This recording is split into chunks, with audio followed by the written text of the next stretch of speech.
It's a hot summer day in western Pennsylvania. You're enjoying a thrill-filled day at Kennywood Park, and you're in line for your favorite ride, the Jackrabbit. You've almost reached the front of the line when suddenly something slaps you in the face. A smell, not the pleasing aromas of potato patch french fries or chocolate-dipped ice cream cones, but something so distinctive, so telling, so alarming, you immediately know the cause. Poor personal hygiene. As a bystander, you have three options. Move as far away as possible, try to ignore it, or help this person. So what do? Most people would usually opt for the first option, as would I, but I have decided to stop avoiding the problem and to start addressing it. Millions of people are faced with the same scenario every day, and just as many, possibly more people, display poor personal hygiene. Some have found poor personal hygiene to be more than an odor problem. The Australian Department of Health states that poor domestic and personal hygiene practices can help the transmission of disease-causing germs. The Australian Department of Health has also found that poor personal hygiene can cause bacterial infections, such as the stomach flu, pneumonia, and trachoma, viral infections such as the common cold, flu, and hepatitis A, and even parasitic infections such as scabies, roundworm infection, and hookworm infection.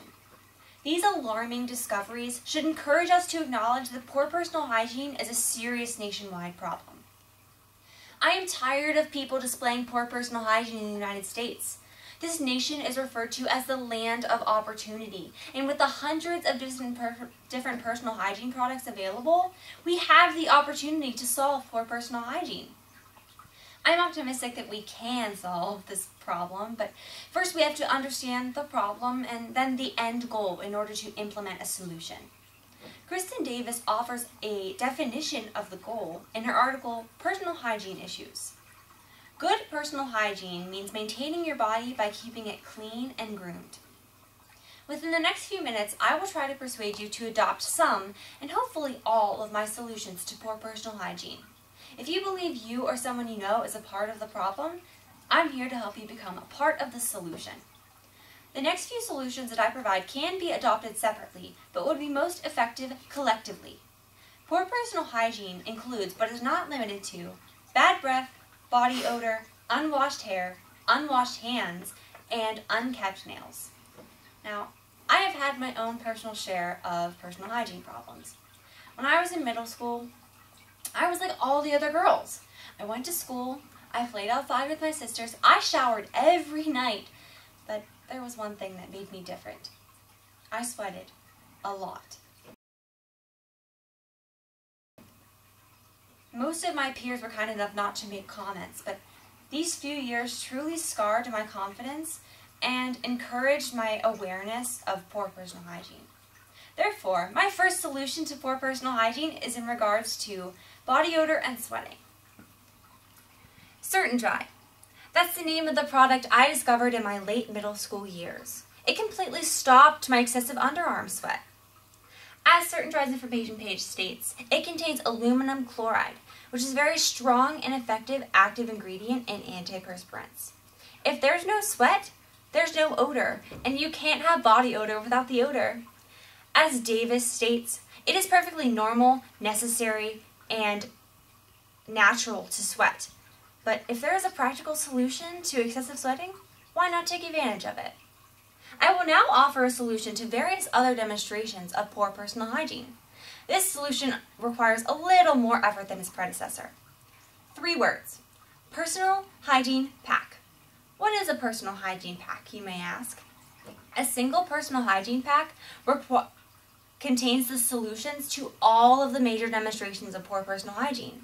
A personal hygiene pack eliminates excuses and creates solutions to poor personal hygiene. The following items I will mention do not have to be fancy or expensive and can be kept in a daily bag, in a purse, in your car, or in your desk, anywhere that is accessible. The first item that should be included in a personal hygiene pack is body spray, deodorant, or any sort of antiperspirant. Antiperspirants wear out throughout the day due to motion and activity.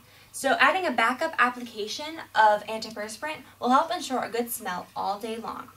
The next few items will help solve bad breath.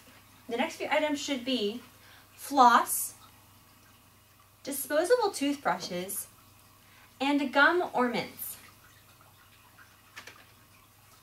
As Alison Hannaford states in her essay, Personal Hygiene, the teeth should be cleaned after each meal to remove any particles of food that remained. However, this is just not a reality for most people. So disposable toothbrushes can help remove as many food particles and bad breath-causing germs as possible. Do not ignore the food particles that are stuck in between your teeth because they can cause very bad breath. Use floss to remove these particles.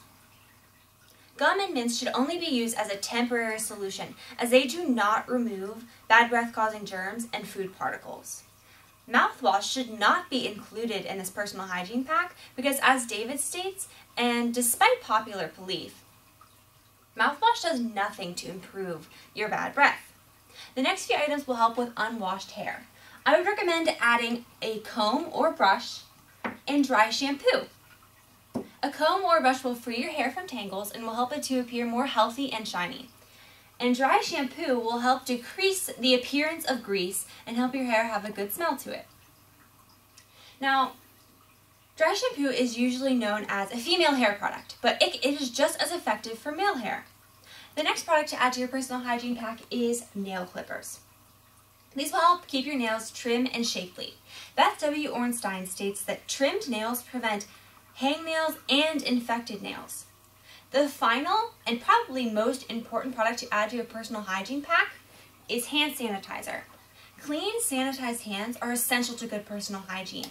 We use our hands all day long, and somehow they usually make their way up to our face. When they get to our face, if they are clean or if they are dirty or unsanitized, that can cause illnesses or diseases. The combination of all of these products will help ensure good personal hygiene. However, these should not be used instead of normal hygiene practices. My third and final solution to poor personal hygiene requires the help of professionals. Professionals can help us catch personal hygiene issues that we weren't able to do ourselves. You should visit your doctor every 1 to 2 years for a checkup. They can prescribe you with products you may need to help with your personal hygiene. You should visit the dentist every 6 months to have a good teeth cleaning. They bear the tools that we can't use every single day to brush and floss our teeth. And finally, you should visit your hairdresser every few months to have your hair trimmed and to have a professional washing.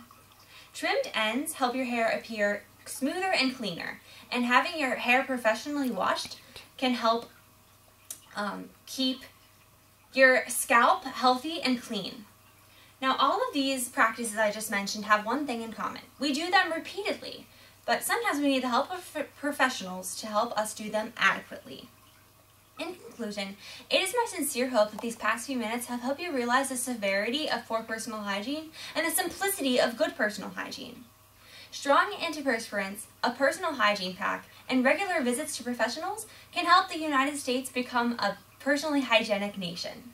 Adopting one or even all of these personal hygiene practices will help the United States become almost as clean as a biological research lab.